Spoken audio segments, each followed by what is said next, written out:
So let us try some questions on Bayes theorem. हम लोग Bayes theorem पे कुछ अच्छे प्रॉब्लम्स डिस्कस करते हैं। So first is a lady has 10 coins in her purse. 8 of them are normal coins. Normal coins मतलब unbiased coins हैं, half probability से हेड आते हैं, हाफ प्रोबेबिलिटी से टेल आते हैं। तो 8 are normal coins. One of them is a D H coin. D H मतलब definite head.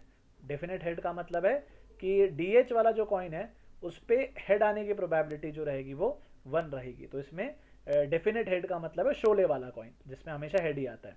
And one of them is a definite tail coin. तो इसमें प्रोबेबिलिटी ऑफ हेड जो रहेगी वो रहेगी 0, मतलब इस पर हमेशा टेल ही आता है। ओके, सो 8 नॉर्मल कॉइन्स, एक डेफिनेट हेड और एक definite tail. She randomly draws a coin and tosses it for 5 times. Back to back 5 बार उसको उछाला जाता है। और अब एक रिजल्ट आपको बता दिया गया है कि the coin was found to fall headwise on all the 5 occasions. So we have to calculate the probability that the drawn coin was a definite head coin. So बात ये है कि अपने पास ऑप्शंस हैं, ठीक है, अपने पास डिफरेंट डिफरेंट ऑप्शंस हैं कि 10 कॉइन में से कोई भी कॉइन निकाला जा सकता था और उछाला जा सकता था। अब उसको 5 बार उछाला तो पांचों बार ही हेड आ गया, मतलब एक इवेंट अकर कर चुका है, एक इवेंट हो चुका है। हमसे पूछा है कि वो एक पर्टिकुलर ऑप्शन के थ्रू अकर किया होगा, इस बात के क्या चांसेस हैं। This means clear science of Bayes theorem are there. तो ये सवाल बेस थ्योरम का है, पहचानना सीखो, स्ट्रक्चर सीखो बेस थ्योरम का। तो हम लोग कैसे अप्रोच करेंगे इस प्रॉब्लम को, हमें पहले तो लिखना आना चाहिए कि पूछा क्या है। तो हमें पूछा है find the probability that the chosen coin was definite head coin. ये है लिखा है chosen coin is a D H coin, मतलब डेफिनेट हेड कॉइन सिलेक्ट किया गया है। गिवन दैट, इसको हम क्या रीड करेंगे, given that a particular event has occurred. और कौन सा इवेंट अकर कर चुका है कि ऑल हेड्स ऑन 5 ओकेशंस। तो पांचों की पांचों ओकेशंस में हेड आया होगा, ये गिवन है, ये इवेंट अकर कर चुका है। सो अगर आप ये कंडीशनल प्रोबेबिलिटी ढंग से लिखना सीख गए तो आपके लिए चीज़ें बहुत आसान हो जाएगी। बिकॉज कंडीशनल प्रोबेबिलिटी अगर आप लिख रहे हो, ये रिक्वायर्ड प्रोबेबिलिटी है। अगर आपको ये लिखना आता है, दिस इज रिक्वायर्ड प्रोबेबिलिटी, तो हमें कंडीशनल प्रोबेबिलिटी क्या सिखाती है लिखना। डेफिनेशन क्या है कंडीशनल प्रोबेबिलिटी की, दोनों इवेंट्स का इंटरसेक्शन न्यूमरेटर में लिखिए और नीचे वाले को एज इट इज डिनोमिनेटर में लिखिए। So this is the definition of conditional probability. बस अब ये नंबर्स ही कैलकुलेट करना है हमें, ठीक है। तो न्यूमरेटर कैसे कैलकुलेट करेंगे हम लोग कि हमें डेफिनेट हेड कॉइन सिलेक्ट करना है और उसी के साथ साथ हेड आना चाहिए।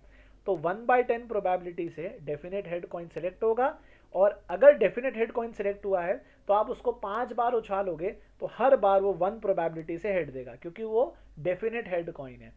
अब जो डिनोमिनेटर है वो सॉल्व होगा टोटल प्रोबेबिलिटी थ्योरम से। सो इसको मैं 3 केसेस में ब्रेक करके सोच सकता हूँ। ऑल हेड्स की पांचों बार हेड है, तो किस किस तरीके से हो सकता है, या तो मैं डी एच कॉइन सेलेक्ट करके सब पे हेड लाऊंगा, मतलब बेसिकली हम इसको ऐसे देखेंगे, डिनोमिनेटर में 3 ऑप्शंस हैं। डेफिनेट हेड के साथ सॉल्व किया गया होगा, डेफिनेट टेल के साथ सॉल्व किया गया होगा, या फिर एक नॉर्मल कॉइन के साथ सॉल्व किया गया होगा। तो ये हमें टोटल प्रोबेबिलिटी थ्योरम सिखाता है। सो 1/10 से हम लोग सिलेक्ट करेंगे डेफिनेट हेड कॉइन, और वो हमेशा 1 प्रोबेबिलिटी से सॉल्व होगा। 1/10 से हम लोग सिलेक्ट करेंगे डेफिनेट टेल कॉइन, और डेफिनेट टेल कॉइन पे कभी भी अपना हेड नहीं आने वाला, तो 0 × 0 × 0 5 बार 0 होगा।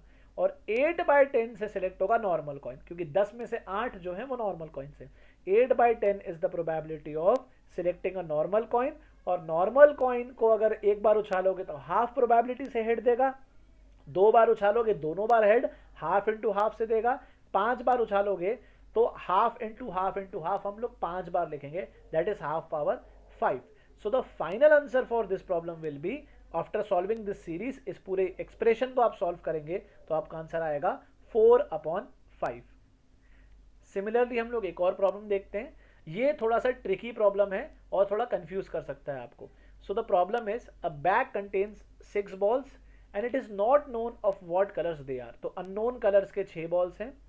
3 balls are drawn from the bag and found to be black। तो एक इवेंट अकर कर चुका है, हमने 3 बॉल सेलेक्ट किए, तीनों की तीनों ब्लैक निकले। So find the probability that no more black balls are left in the bag now. तो और कोई भी ब्लैक बॉल अवेलेबल नहीं है बैग में, इस बात की हमें प्रोबेबिलिटी निकालनी है। और एक अजम्पशन दे रखा है, assume all numbers of black balls in the bag to be equally likely. देखो बेटा, अब प्रॉब्लम क्या है इस क्वेश्चन में, अब तक हमने बेस थ्योरम के जितने भी सवाल किए हैं, अब तक हमने बेस थ्योरम के जितने भी सवाल किए हैं सब में आप लोग क्लियरली एक certain set of mutually exclusive and exhaustive system of events define कर पा रहे थे। मतलब आपको वो ऑप्शंस नजर आ रहे थे कि C1 C2 C3 तीन ऑप्शंस हैं। यहाँ पे वो जो system of mutually exclusive and exhaustive system है वो आसानी से नजर नहीं आता।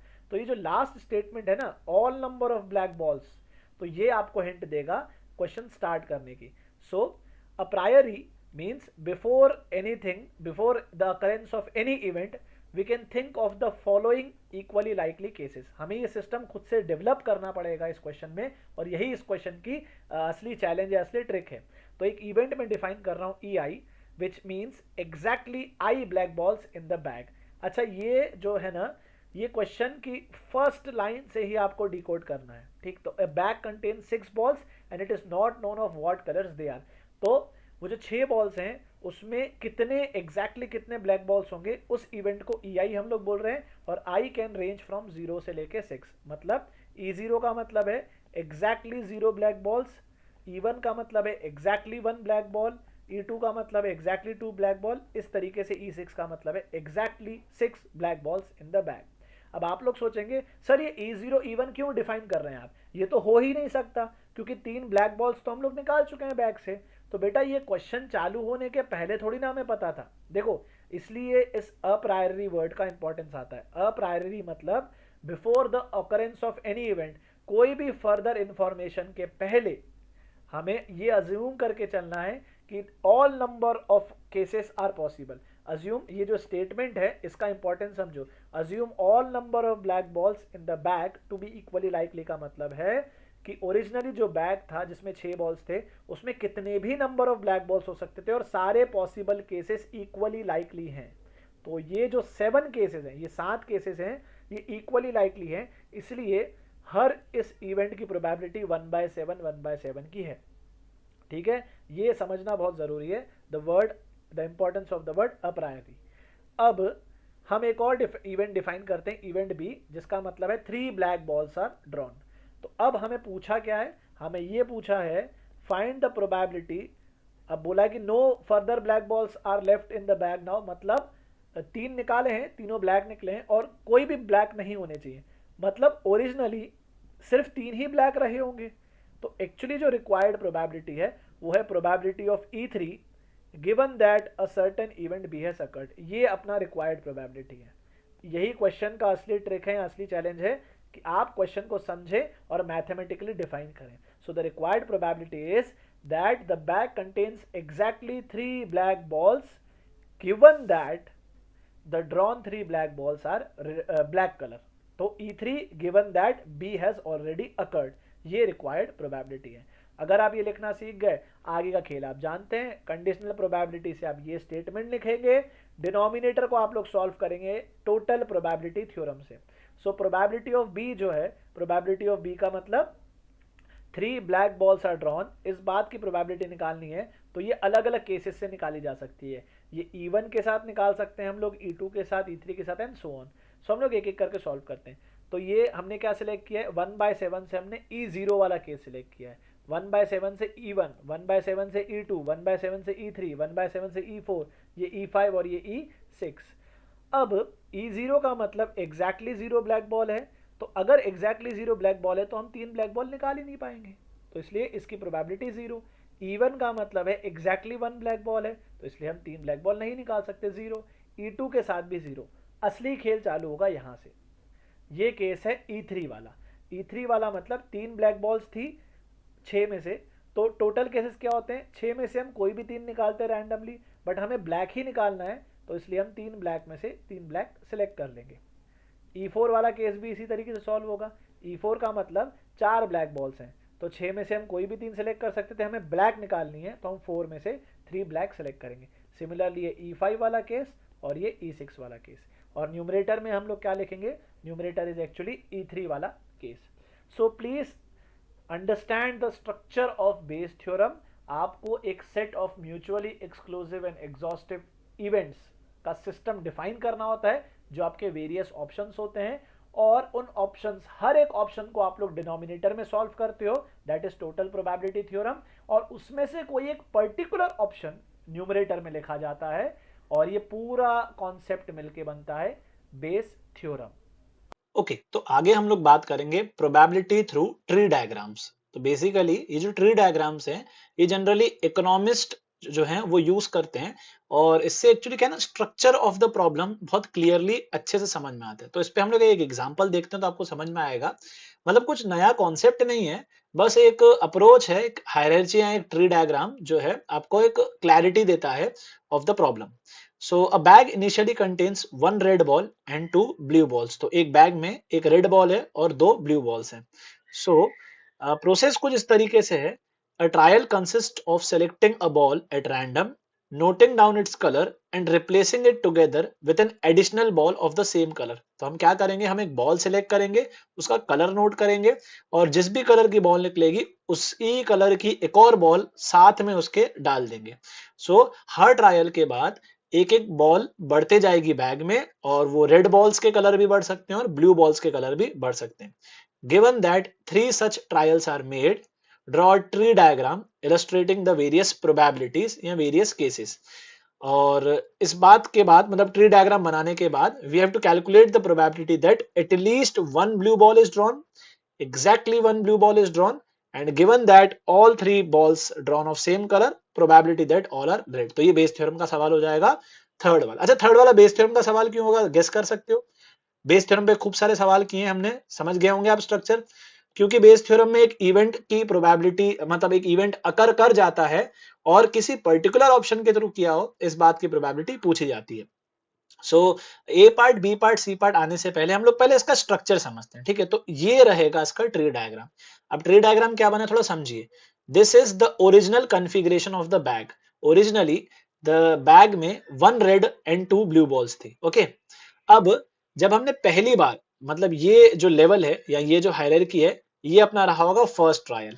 तो फर्स्ट ट्रायल के बाद दो पॉसिबिलिटीज बन के आती हैं, दो सिनेरियोज बन के आते हैं। सपोज पहली बार में अगर हमने रेड बॉल पिक किया होता तो फिर हम उसका कलर रेड नोट करते और एक और रेड बॉल के साथ बैग में उसको वापस डाल देते। तो अब क्या बनता कॉन्फ़िगरेशन बैग का, अब बैग का कॉन्फ़िगरेशन हो जाता है वन रेड तो थी पहले, तो अब 2 रेड 2 ब्लू हो जाएगी।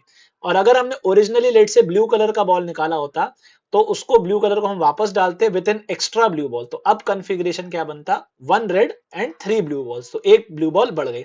इस तरीके से प्रोसेस चलता जाएगा।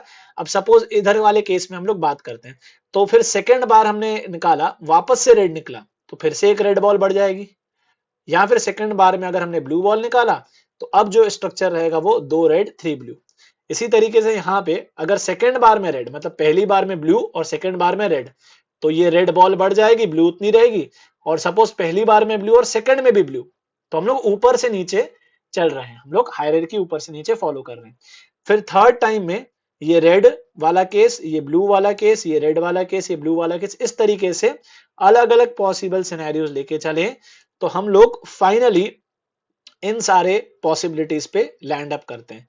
मतलब after 3 trials the configuration of the bag can change in all these veg. ये अपना स्ट्रक्चर बन गया, ये अपना ट्री बन गया। अब अगर आपको ये ट्री समझ में आता है तो बस अब आप क्वेश्चन सॉल्व करना चालू कर सकते हैं। कैसे? First part, find the probability that at least 1 blue ball is drawn. अब आपको बताया है एटलीस्ट के सवाल हम लोग कैसे करते हैं, उल्टा, क्योंकि सीधे रास्ते जाएंगे तो बहुत सारे केसेस बनेंगे। एटलीस्ट 1 ब्लू बॉल का मतलब हो जाएगा एग्जैक्टली 1 ब्लू बॉल, या फिर एग्जैक्टली 2 ब्लू बॉल, या फिर एग्जैक्टली 3 ब्लू बॉल। तो हम लोग उसको उल्टा सॉल्व करेंगे। तो फर्स्ट पार्ट में वी विल सॉल्व रिवर्स। तो हम लिख रहे हैं 1 माइनस अनफेवरेबल प्रोबेबिलिटी। अब अनफेवरेबल क्या हो जाएगा, हम चाहते थे कम से कम एक ब्लू निकालना, तो एक भी ब्लू ना निकले, मतलब all 3 drawn balls are red, all 3 are red balls। ये अपना हो जाएगा अनफेवरेबल वाला केस। अब all 3 are red कैसे सॉल्व करेंगे, इसको सॉल्व करने के लिए हमें सिस्टम समझना है। तो ये कब कैसे सॉल्व होगा, ये सॉल्व होने का मतलब पहली बार में रेड निकला होगा, फिर दूसरी बार में भी रेड निकला होगा, फिर तीसरी बार में भी रेड निकला होगा। तो ये एक जो अपना ब्रांच है इस ट्री का, ये वाला ब्रांच अपना अनफेवरेबल प्रोबेबिलिटी होगी। बाकी हम कोई भी केस या कोई भी ब्रांच सेलेक्ट करें उसमें कम से कम एक ब्लू तो निकल ही जाएगा। ये वो ब्रांच है जिसमें सारे के सारे रेड निकले। ओके, सो पहली बार में रेड निकालने के चांसेस कितने होंगे, एक रेड था और 2 ब्लू थे, तो पहली बार में रेड निकलेगा 1/3 प्रोबेबिलिटी से। अब ये इवेंट हो चुका है, ठीक है, पहली बार में हम रेड निकाल चुके हैं। अब सेकंड बार में अपना ये कॉन्फ़िगरेशन है, 2 रेड 2 ब्लू, इसमें से रेड निकालना है तो कितने प्रोबेबिलिटी से निकलेगा, 2 रेड 2 ब्लू है तो 2/4 से, टोटल 4 है जिसमें से 2 रेड है तो 2/4 से। और नेक्स्ट टाइम तीसरी बार हम लोग यहां पहुंच गए हैं, 3 रेड और 2 ब्लू, इसमें से रेड निकालना है तो कितने से निकलेगा, 3/5, करेक्ट, तो ये 3/5 से रहेगा। तो इस तरीके से अपना रिक्वायर्ड आंसर जो आएगा फाइनल वो आएगा 9/10। तो ये था आपका फर्स्ट पार्ट। सेकेंड पार्ट में क्या होगा, सेकेंड पार्ट में हमें बोला गया है कि find the probability that exactly 1 blue ball is drawn. तो हम क्या केस बनाएंगे, एग्जैक्टली 1 ब्लू बॉल का मतलब पहली बार में ब्लू निकले बाकी 2 बार में रेड, या फिर पहली बार में रेड सेकंड में ब्लू थर्ड में रेड, या फिर पहले में रेड दूसरे में रेड और तीसरे में ब्लू। तो बस ये केसेस आपको समझना है, ठीक है। तो एग्जैक्टली 1 ब्लू बॉल तो फर्स्ट सेकंड या थर्ड नंबर पे निकलेगा, बाकी के बचे 2 टर्म्स में रेड ही निकलेगा। सो हम लोग इसको कैसे सॉल्व करेंगे, फिर ब्रांचेस समझिए। तो पहले अगर हम ब्लू निकाल रहे हैं तो हम लोग पहले इधर आ गए, फिर दूसरी बार में रेड का मतलब हम लोग इधर आ गए, तीसरी बार में रेड का मतलब हम लोग इधर आ गए। तो ये एक ब्रांच जो रहेगी ये अपने एक पॉसिबल केस होगा। सेकंड पॉसिबल केस क्या है, पहली बार में रेड सेकंड बार में ब्लू थर्ड बार में रेड, तो हम लोग यहां लैंड अप करेंगे फाइनली। और तीसरा केस क्या बनता है कि पहली बार में रेड दूसरी बार में रेड और तीसरी बार में ब्लू, तो ये अपना थर्ड केस हो जाएगा। तो इस तरीके से आपको इस ट्री के ब्रांचेस पे ट्रेवल करना है अकॉर्डिंगली अपने केसेस, और नंबर्स आप लोग कैलकुलेट कर सकते हो। ब्लू बॉल किसी भी पर्टिकुलर केस में निकालना है तो बस आपको चेक करना है टोटल कितने हैं उस टाइम पे और उस टाइम पे ब्लू कितने हैं, तो उस तरीके से आप लोग ये नंबर्स जो लिखे हुए हैं ये कैलकुलेट कर सकते हैं। और सिमिलरली आपका थर्ड पार्ट इसी तरीके से सॉल्व होगा। थर्ड पार्ट में थोड़ा बेस थ्योरम आपका रिवाइज होगा। थर्ड पार्ट में पूछता है probability that all the 3 balls are red given that all 3 balls are of same colour. तीनों सेम कलर का मतलब ये होगा तीनों ब्लू या तीनों रेड। तो हम लोग कंडीशनल प्रोबेबिलिटी से ऐसे लिखेंगे। न्यूमरेटर को हम लोग जैसे सॉल्व कर चुके हैं ऑलरेडी, हमने फर्स्ट पार्ट में यहां सॉल्व किया था, तो ये हम लोग जो सॉल्व किए थे यही अपना न्यूमरेटर हो जाएगा। और डिनोमिनेटर दो केस में टूटेगा, डिनोमिनेटर में एक्चुअली दो केस बनेंगे, ऑल रेड या फिर ऑल ब्लू। तो जो ये लिखा हुआ है this is actually all red and this is actually all blue. ये जो है ये ऑल ब्लू वाला केस हो जाएगा। कौन सा, ये वाला केस, ये केस ऑल ब्लू का हो जाएगा। तो इस तरीके से आप लोग इस ट्री डायग्राम में बेस थ्योरम का सवाल भी बना के पूछा जा सकता है and it will be solved something like this. Okay, तो आगे हम लोग बात करने वाले हैं एक बहुत ही इंपॉर्टेंट थ्योरम की, जिसको हम कहते हैं बाइनोमियल प्रोबेबिलिटी डिस्ट्रीब्यूशन। तो ये एक नया कॉन्सेप्ट है और इसको आप अच्छे से समझिए बिल्कुल। सो बेसिकली इसमें क्या होता है, हमारे पास एक एक्सपेरिमेंट होता है, एक रैंडम एक्सपेरिमेंट होता है which consist of an independent trials. हम इसे बर्नौलीज ट्रायल्स भी कहते हैं। Each trial is called a Bernoulli trial. अभी इंडिपेंडेंट वर्ड का मतलब वही है कि एक ट्रायल पे या किसी एक पर्टिकुलर चांस पे क्या रिजल्ट आता है, इस बात का सेकंड वाले इवेंट पे कोई फर्क नहीं पड़ना चाहिए। मतलब हम लोग फॉर लेट से एक एग्जांपल लेते हैं। अगर मैं कॉइन को टॉस करता हूं और वो कॉइन लेट से बायस्ड कॉइन है, तो पहली बार उस पे हेड आने की प्रोबेबिलिटी है लेट से 75% और टेल आने की प्रोबेबिलिटी है 25%। तो सिक्का में अगर 10 बार उछालता हूं तो n की वैल्यू 10 है। सो ये इंडिपेंडेंट ट्रायल्स हैं, मतलब पहली बार सिक्का उछालने पे अगर हेड की प्रोबेबिलिटी 75% है, तो फिफ्थ टाइम या सिक्स्थ टाइम या सेवंथ टाइम में सिक्का उछालूं तब भी हेड आने की प्रोबेबिलिटी 75% ही रहेगी। इस बात से कोई फर्क नहीं पड़ता कि पहली बार सिक्का उछालने पे हेड आया है या टेल आया है। So all these trials are called independent trials या फिर बर्नौलीज ट्रायल्स भी कहते हैं इसे। और ये ट्रायल्स आपस में मिलके एक एक्सपेरिमेंट फॉर्म करते हैं।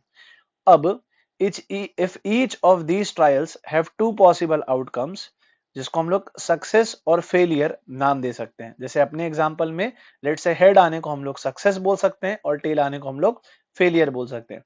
तो इस तरीके के जो एक्सपेरिमेंट्स होते हैं उसके जो रिजल्ट्स होते हैं, उसके जो डिफरेंट डिफरेंट केसेस की जो प्रोबेबिलिटीज होती है, उसे हम लोग बाइनोमियल प्रोबेबिलिटी डिस्ट्रीब्यूशन कहते हैं।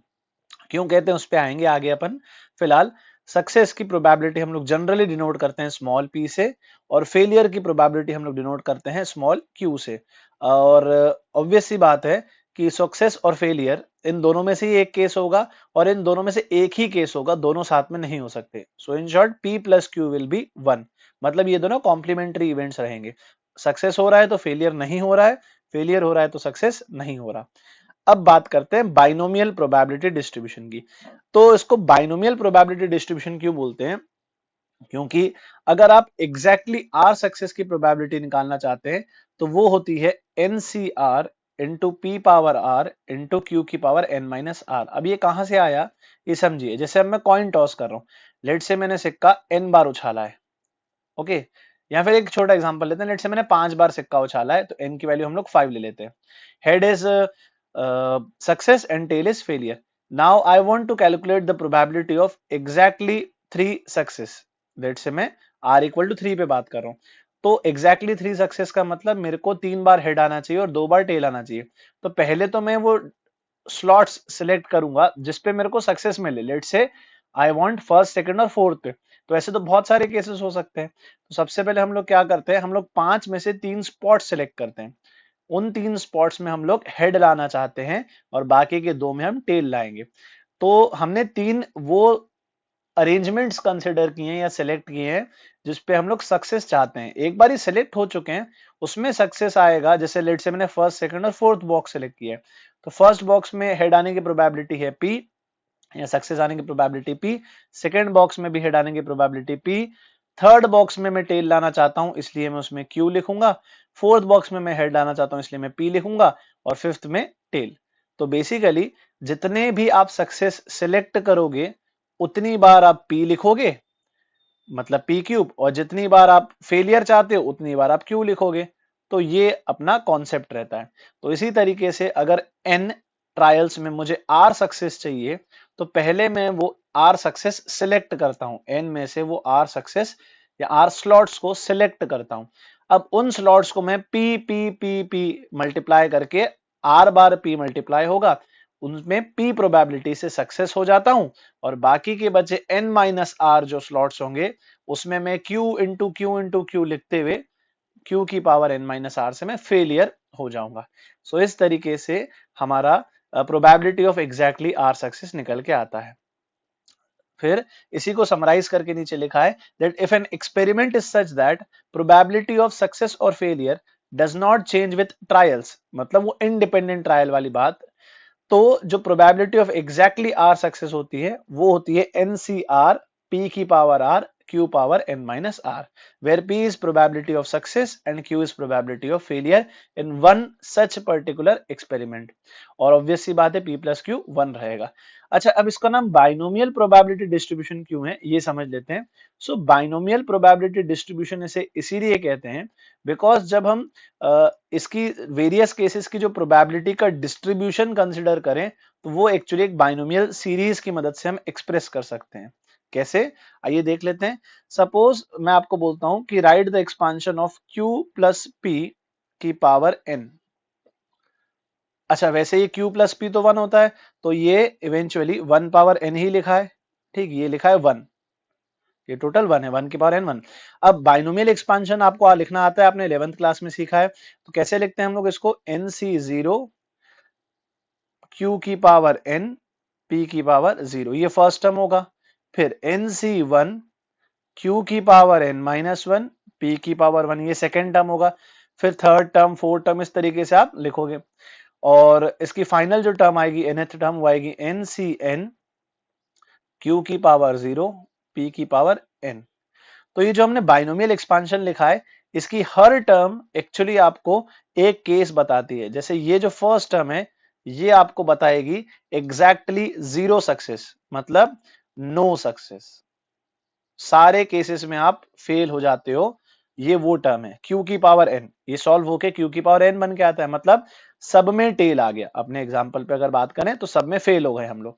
ये आपको बताता है term exactly 1 success, exactly 1 success, मतलब आप सिर्फ एक ही बार जीतोगे, बाकी n माइनस 1 बार आप हार जाओगे। सिमिलरली इसमें जनरल टर्म इसकी क्या होगी, इसकी एक्चुअली जनरल टर्म ये होगी, इस बाइनोमियल की जनरल टर्म होती है NCR, Q की पावर n माइनस आर और P की पावर r, ये डिनोट करती है एग्जैक्टली R सक्सेस। अच्छा, फाइनल टर्म क्या होगी इसकी, आखिरी टर्म? आखिरी टर्म होगी इसकी NCN P पावर n, तो ये डिनोट करती है ऑल सक्सेस, मतलब सारे की सारे गेम्स में, आप सारे की सारे गेम्स में हम लोग विन हो गए, so this is all success. तो बाइनोमियल प्रोबेबिलिटी डिस्ट्रीब्यूशन का मतलब how a total probability of one, how it is distributed over various cases. So it is distributed over various cases by binomial expansion of q plus p की power n. That's why this is called binomial probability distribution. Okay तो हम लोग कुछ questions try कर लेते हैं जो हमने अभी कॉन्सेप्ट पढ़ा बाइनोमियल प्रोबेबिलिटी डिस्ट्रीब्यूशन का। So first problem is a pair of dice is thrown 4 times. If getting a total of 9 in a single throw is considered as a success, find the probability of getting a total of 9 thrice.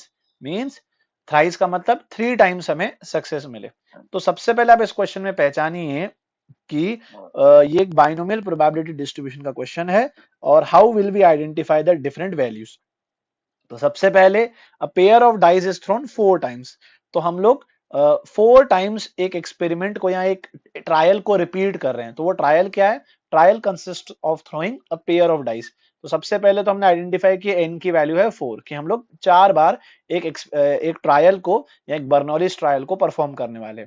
अब आप इस पे focus मत कीजिए कि हम उसको 4 बार फेंक रहे हैं, अब आप फोकस कीजिए कि जब हम एक बार पेयर ऑफ डाइस को थ्रो करते हैं तब उसमें P और Q अपने लिए क्या होंगे। तो P और Q का मतलब हो जाएगा सक्सेस और फेलियर। तो सक्सेस का मतलब है टोटल ऑफ 9। अब टोटल ऑफ 9 का मतलब है कि हम लोग 9 कैसे कैसे ला सकते हैं। सो 9 लाएंगे हम लोग इन वेरियस केसेस में, कि एक पे 3 आ जाए, एक पे 6 आ जाए, एक पे 4 आ जाए, एक पे 5 आ जाए, एक पे 5 आ जाए और दूसरे पे 4 आ जाए। हम लोग यहाँ पे डिफरेंट डाइस मान के चलते हैं, हम लोग इस पे चैप्टर के स्टार्टिंग में भी बात कर चुके हैं। सो 36 टोटल 36 टाइप ऑफ केसेस बन सकते हैं। पेयर ऑफ डाइस अगर हम थ्रो करेंगे तो 6 क्रॉस 6 की मैट्रिक्स बनती है, उसमें से 4 केसेस अपने लिए फेवरेबल है, 3 6 4 5 5 4 और 6 3। इनकी मदद से अपना सम 9 आएगा। इसका मतलब total 4 cases are favourable out of 36। तो P हो जाएगा 4/36 और Q हो जाएगा 32/36। मतलब सक्सेस की प्रोबेबिलिटी है 36 में से 4 फेवरेबल केसेस और फेलियर का मतलब है 36 में से बचे हुए 32 केसेस जो फेलियर करवा देंगे। सो इस तरीके से हम लोग N, P और Q की वैल्यू आइडेंटिफाई करेंगे। और एक बार आपने N, P और Q की वैल्यू आइडेंटिफाई कर ली करेक्टली, उसके बाद बस आपको देखना है कि आप कितने सक्सेस चाहते हैं। तो we want total of 9 thrice, हम लोग 3 टाइम्स चाहते हैं, तो R की वैल्यू है 3। So probability of exactly 3 success is actually R के लिए 3 बाइनोमियल एक्सपांशन 4C3 P की पावर 3 Q की पावर 1। तो जितनी बार भी आप सक्सेस लिखना चाहते हैं आप उतने पहले तो आप NCR लिख लीजिए। मतलब ये बेसिकली NCR इंश्योर करता है अरेंजमेंट्स कि कौन से पोजीशन पे हम लोग चाहते हैं। मतलब हम पहली 3 बार में 9 निकालना चाहते हैं सम, या फर्स्ट सेकंड फोर्थ बार, या फर्स्ट थर्ड और फोर्थ बार, या सेकंड थर्ड और फोर्थ बार। तो ये जस्ट प्लेसेस को सिलेक्ट करता है अपना 4C3। बाकी जो P³ इंटू Q है वो इंश्योर करता है कि सिलेक्टेड प्लेसेस पे जिन जिन प्लेस पे हम जीतना चाहते हैं उस पे हम P से जीत जाएं और बचे हुए बॉक्स में हम Q से फेल हो जाए। तो सिमिलरली हम लोग नेक्स्ट क्वेश्चन भी ट्राई करते हैं। So next question is in an examination of 10 multiple choice questions, one और more than one can be correct. ठीक है, तो ये आपका multi choice multi correct type का क्वेश्चन है। A student decides to mark the answers is random. तो एक बच्चे ने बिल्कुल पढ़ाई नहीं की है, वो रैंडमली कुछ भी टिक करके आता है। अब इस बात की क्या प्रोबेबिलिटी होगी he gets exactly 2 questions correct. तो again this is a binomial probability distribution का क्वेश्चन। कैसे आप लोग पहले बर्नौलीज ट्रायल आइडेंटिफाई करो। सबसे पहले हम क्या करेंगे, हम लोग आइडेंटिफाई करेंगे n का वैल्यू। n का वैल्यू इज 10, क्योंकि हम 10 क्वेश्चंस को अटेम्प्ट कर रहे हैं या हम लोग 10 बार एक ट्रायल कर रहे हैं। एक बार आप n की वैल्यू आइडेंटिफाई करते हो, अब आप 10 क्वेश्चंस को भूल जाओ, आप सिर्फ और सिर्फ एक क्वेश्चन पे फोकस करो। तो एक multi choice multi correct question है जिसके पास 4 options A B C D हैं, वन और more than one can be correct. अब आप सोचिए कि इसमें P और Q की वैल्यू क्या होगी। मतलब मैं क्या क्या केसेस में जीतूंगा और क्या क्या केसेस में हारूंगा। तो सबसे पहले आपको ये समझ में आना चाहिए, ये चीज आपने परम्यूटेशन एंड कॉम्बिनेशन चैप्टर में पढ़ा है। What are the various ways to answer a multi choice multi correct question, one और मोर देन वन करेक्ट के कैसे कैसे आंसर हो सकते हैं। तो इसमें वन अगर सिंगल करेक्ट होता तो कि आंसर की सोचो, आंसर की आप लोग ओएमआर बेस पे जब पेपर देते हो तो मल्टी चॉइस के आंसर की कैसे कैसे निकल के आती है। तो मल्टी चॉइस के आंसर ऐसे भी हो सकती है ए बी सी डी, या तो ए आंसर हो, या तो बी आंसर हो, या तो सी आंसर हो, या तो डी आंसर हो। मतलब है multi choice question multi correct, but answer की में सिर्फ सिंगल करेक्ट आ रहा है। ठीक, तो एक चार केसेस तो ये हो जाएंगे कि या तो उसका आंसर ए है, या तो उसका आंसर बी है, या तो उसका आंसर सी है, या तो उसका आंसर डी है। फिर आंसर की ऐसे भी बनती है कि उसमें से दो लोग ही सही होते हैं। दो लोग कैसे कैसे सही होते हैं, या तो आंसर की ए बी होगा, या तो ए सी होगा, या तो ए डी होगा, फिर या तो बी सी होगा, या तो बी डी होगा। अच्छा, ए बी और बी ए अलग थोड़ी ना है, आंसर की तो सेम ही होगी ना, ए और बी। तो A C A B A C A D, B C B D, और फिर सी के साथ डी। तो बेसिकली दो दो के पेयर्स हैं। ठीक, फिर तीन तीन वाले भी होते हैं, तो तीन तीन में आंसर की कैसे आती है कि करेक्ट आंसर है A B C, correct answer है A B D, correct answer है ए सी डी, या फिर करेक्ट आंसर है बी सी डी। और एक केस ऐसा भी बनता है कि चारों आंसर ही करेक्ट हैं, ए बी सी डी। ठीक, सो कितने केसेस लिखे हमने, हमने लिखे 4 + 6 + 4 + 1। ये क्या बोल रहा हूं मैं, ये बोल रहा हूँ actually 1 eight a time, 2 at a time, 3 at a time, 4 at a time, मैंने ये काउंट किया है। 1 एट अ टाइम का मतलब है सिर्फ एक एक A B C D, 2 at a time का मतलब है दो दो के जितने कॉम्बिनेशन हैं, A B A C A D B C B D C D. 3 at a time का मतलब है तीन तीन के combination, A B C A B D A C D and B C D. 4 at a time का मतलब है A B C D. तो टोटल 15 तरीके की आंसर कीज बन सकती है, total 15 types of answers are possible. अच्छा, और अगर क्वेश्चन पूछने वाले ने क्वेश्चन पूछा है मल्टी चॉइस मल्टी करेक्ट, तो एक ना एक तो आंसर होगा ही ना। तो यही 15 टोटल पॉसिबल केसेस हैं जिसमें से करेक्ट वाला आंसर जो है, करेक्ट तो कोई एक ही होगा। सो इन शॉर्ट, सक्सेस की प्रोबेबिलिटी होती है 1/15 और फेलियर की प्रोबेबिलिटी होती है 14/15।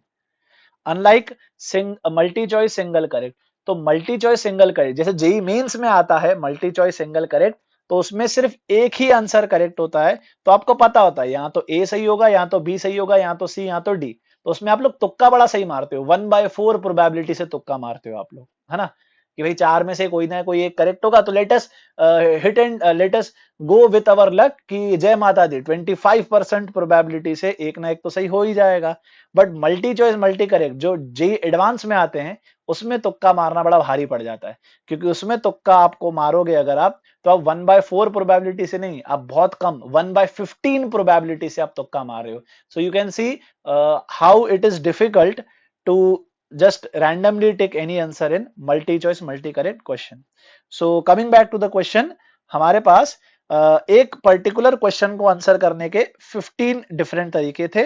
जो आपने मैन्युअली काउंट किए केसेस, उसको स्मार्ट वे में आप ऐसे काउंट करते 4C1, मतलब अगर एग्जैक्टली एक ही आंसर सही होता, जो हमने मैन्युअली काउंट किया ए बी सी डी, इसकी वैल्यू 4 होती है। ठीक, फिर 4C2 मतलब एग्जैक्टली दो आंसर अगर उसके करेक्ट होते हैं तो उसको कैसे टिक करते हैं हम लोग, तो इसका वैल्यू 6 होता है। जो हमने 6 केसेस काउंट किए, A B A C A D, B C B D और सी डी। 4C3 का मतलब एग्जैक्टली 3 आंसर्स करेक्ट होते, तो वो भी हमने 4 केसेस मैन्युअली काउंट किए। और 4C4 का मतलब चारों आंसर करेक्ट होते हैं। तो 4 + 6 + 4 + 1 होता है 15।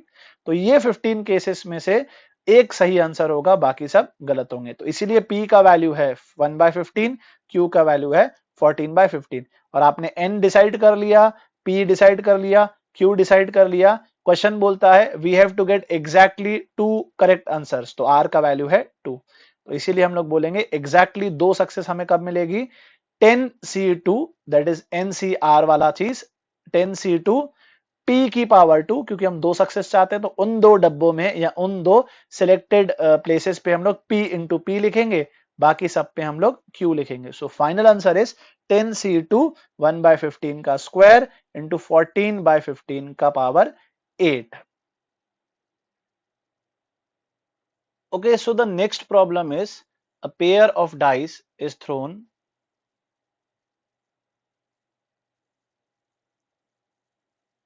So let us try the next problem. Next problem is a pair of dice is thrown 6 times.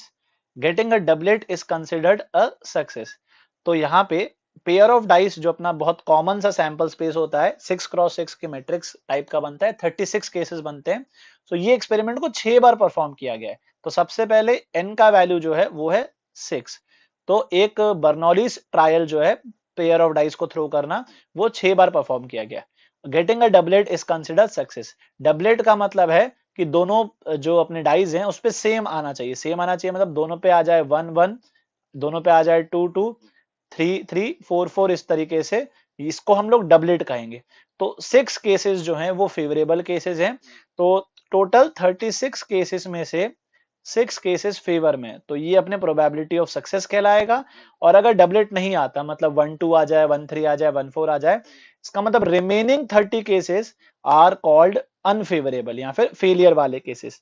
तो P का वैल्यू होगा 6/36, दैट इज 1/6, और फेलियर की प्रोबेबिलिटी हो जाएगी 5/6. तो हम लोग N आइडेंटिफाई कर चुके हैं, हम लोग P आइडेंटिफाई कर चुके हैं, हम लोग Q आइडेंटिफाई कर चुके हैं. So let us proceed to the question. Compute the probability of no success. ये अलग अलग टाइप की लैंग्वेजेस हैं जो यूज होती हैं.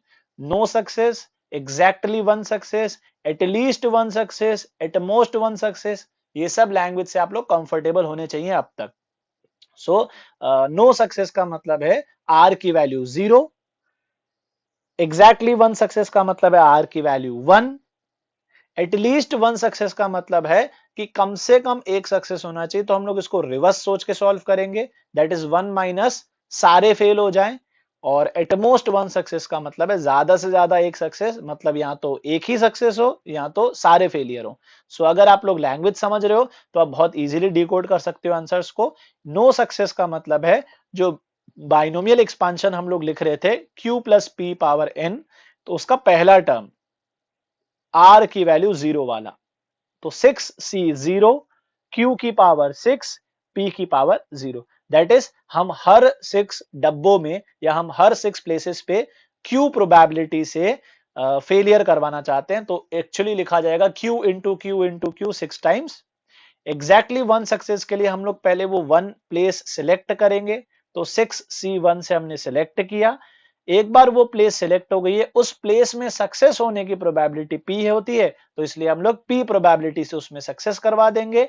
और रिमेनिंग 5 बॉक्सेस में या रिमेनिंग 5 प्लेसेस में हम लोग Q प्रोबेबिलिटी से फेलियर करवा देंगे. तो इसलिए हम लोग लिखेंगे 6c1, उस डब्बे में P की पावर 1, रिमेनिंग डब्बों में Q into Q into Q 5 times लिखा जाएगा. एटलीस्ट वन सक्सेस का मतलब है, अब इसको आप सीधे रास्ते जाओगे ना तो बहुत सारे केसेस बनेंगे कि एटलीस्ट वन सक्सेस का मतलब है exactly one success, exactly 2 success, exactly 3 success and so on. तो इसीलिए हम लोग क्या करेंगे, हम लोग टोटल माइनस अनफेवरेबल से जाएंगे.